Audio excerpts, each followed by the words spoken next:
wall, then I think that game over for everybody, game over for them also lah. You see? So we take this active group of social media users who are willing to be rewarded for maybe posting a brand-related message. And again, don't forget it's their choice, you see? If it is not, if you, let's say I give them a porn message lah, okay, XXXXX, okay, I give to all you users, you're my church users on Facebook, would you accept it? You wouldn't. It wouldn't. It does. Same thing as a brand that does not resonate with you, or a message that does not resonate with you. You will not accept it. But if it does, then you say, hey, okay lah, maybe I can earn some money also, right? Put it up. So by doing so, I can actually leverage upon the reach, right, of users across various platforms. And if tomorrow Facebook goes down, you know, Friendster came up, Facebook come up, you get what I'm saying, go down, then come up, then MySpace lah, everything come up and go down, right? It doesn't matter because I still have this active group of social media users who will continue on to the next platform. So in effect, I always have this tool to reach out to all these users. So that's what Chirp is. Rippleworks is basically our design house, web design and development house. So again, you see all my ideas are integrated one because I look at it in terms of we call it a vertical integration. So we actually aim to be a one-stop shop for all the clients' social media needs. So you have blogs, right? Okay, as the pinnacle. Then you have, you know, Twitter, Facebook, Instagram users, okay, or any other social media platform. Then you have the ability to also develop microsites and also the ability to develop applications or any other thing that you might want to develop. And then beyond that, as a last tier now, we have a company called Reality, which is a video production company. Online video production is becoming a big part of things. So, you know, we now produce our own online TV shows, but we also have the capabilities to produce online content for advertisers and integrate everything. So if I give you all of these things together and you are an intelligent social media or digital marketer, what you will be able to do is come up with a very interesting campaign for your client. But I think so far we haven't really sold that we are vertically integrated that well. Everybody just knows Nuffnang, you know. A lot of people don't know the rest of the stuff that we have. So looking at your profile, so you're sort of positioning yourself as a one-stop solutions provider in the digital marketing area. So in your opinion, digital marketing as compared to traditional media, can you share with us some of your success stories? To be honest, I've been out of the picture in terms of campaigns and all this for way too long, right? To know anything about like which ones are successful campaign. Maybe you asked me 4 years ago, I still can answer you. But today, obviously, I have a team of very talented young people, okay, who are who actually run the business on a day-to-day basis. I look at corporate development. In fact, I even look at a different part of corporate development. I look at more greenfield technologies. So you'll be seeing us come out with a lot of products, new applications and services. That'll be my part.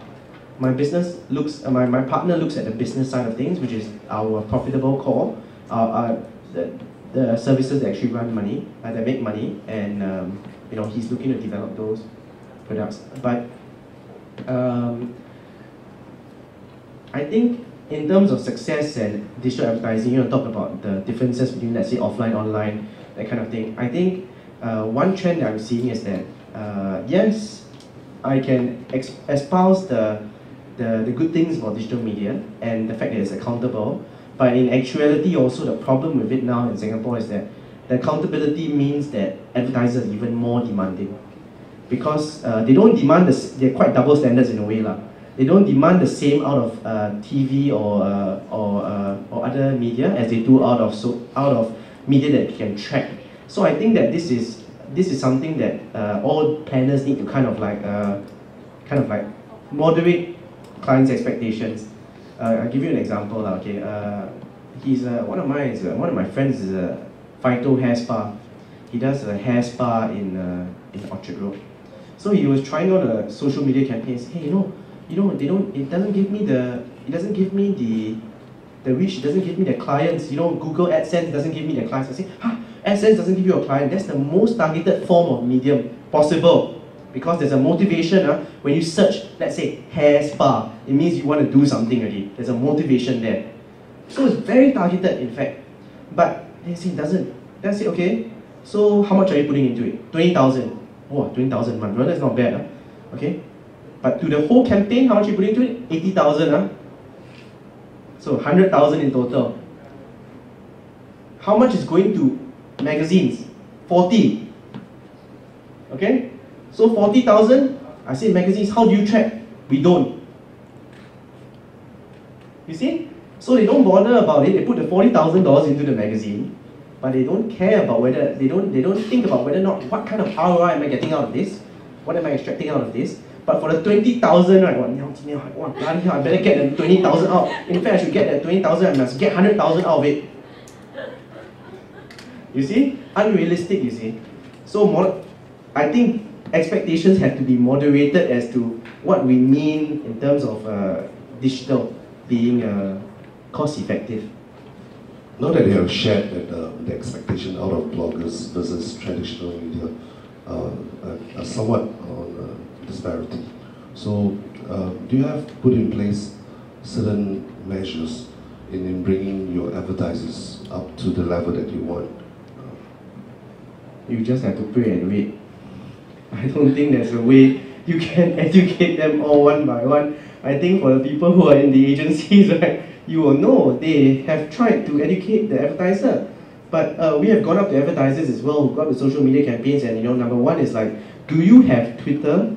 Do you have, no, I don't have a Twitter account, I don't have a Facebook account, I don't think I want to jump onto that bandwagon yet.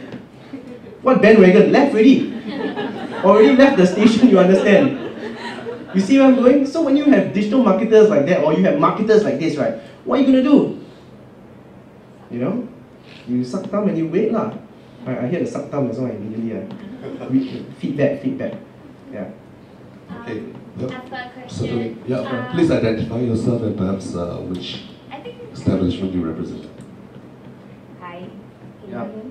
Hello, hi. Hi, I'm Rika from an agency. Yeah. So I just want to understand, I understand that you guys work with advertisers directly as well, but how's your support system like for other agencies in locally?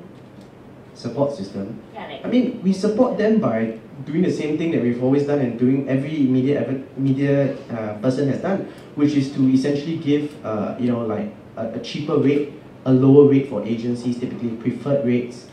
Unfortunately, the agency model has worked in such a way, especially for the big agencies, OMGs and MediaComs and Mindshares and all these things, right? It has worked in such a way that they have given away that margin themselves, because they compete amongst themselves, right? 15%, I give you 10% rebate, okay, you get the deal, right? So they only work off the 5% rebate, they all die already.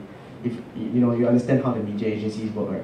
So we work off based on that lah.